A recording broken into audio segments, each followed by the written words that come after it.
A new heaven and a new earth. Then I saw a new heaven and a new earth, for the first heaven and the first earth had passed away, and there was no longer any sea. I saw the holy city, the New Jerusalem, coming down out of heaven from God, prepared as a bride beautifully dressed for her husband. And I heard a loud voice from the throne saying, "Look, God's dwelling place is now among the people, and he will dwell with them.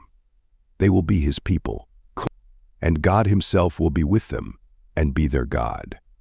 He will wipe every tear from their eyes.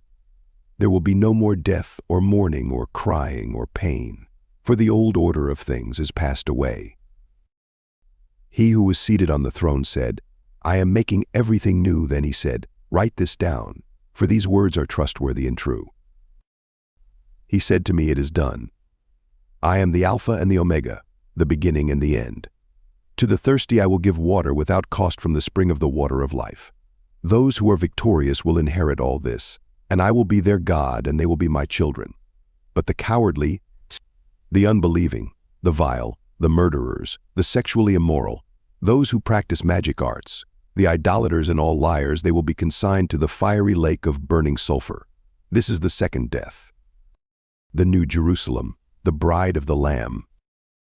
One of the 7 angels who had the 7 bowls full of the 7 last plagues came and said to me, "Come, I will show you the bride, the wife of the Lamb." And he carried me away in the Spirit to a mountain great and high, and showed me the holy city, Jerusalem, coming down out of heaven from God.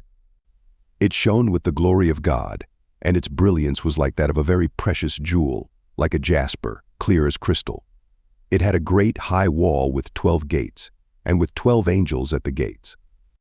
On the gates were written the names of the 12 tribes of Israel.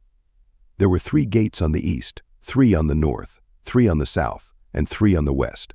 The wall of the city had 12 foundations, and on them were the names of the 12 apostles of the Lamb. The angel who talked with me had a measuring rod of gold to measure the city, its gates and its walls. The city was laid out like a square, as long as it was wide. He measured the city with the rod and found it to be 12,000 stadia in length, and as wide and high as it is long. The angel measured the wall using human measurement, and it was 144 cubits thick. The wall was made of jasper, and the city of pure gold, as pure as glass. The foundations of the city walls were decorated with every kind of precious stone. The first foundation was jasper, the second sapphire, the third agate, the fourth emerald, the fifth onyx, the sixth ruby, the 7th chrysolite, the 8th beryl, the 9th topaz, the 10th turquoise, the 11th jacinth, and the 12th amethyst.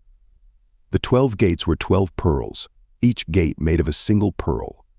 The great street of the city was of gold, as pure as transparent glass. I did not see a temple in the city, because the Lord God Almighty and the Lamb are its temple. The city does not need the sun or the moon to shine on it, for the glory of God gives it light, and the Lamb is its lamp. The nations will walk by its light, and the kings of the earth will bring their splendor into it. On no day will its gates ever be shut, for there will be no night there. The glory and honor of the nations will be brought into it. Nothing impure will ever enter it, nor will anyone who does what is shameful or deceitful, but only those whose names are written in the Lamb's book of life.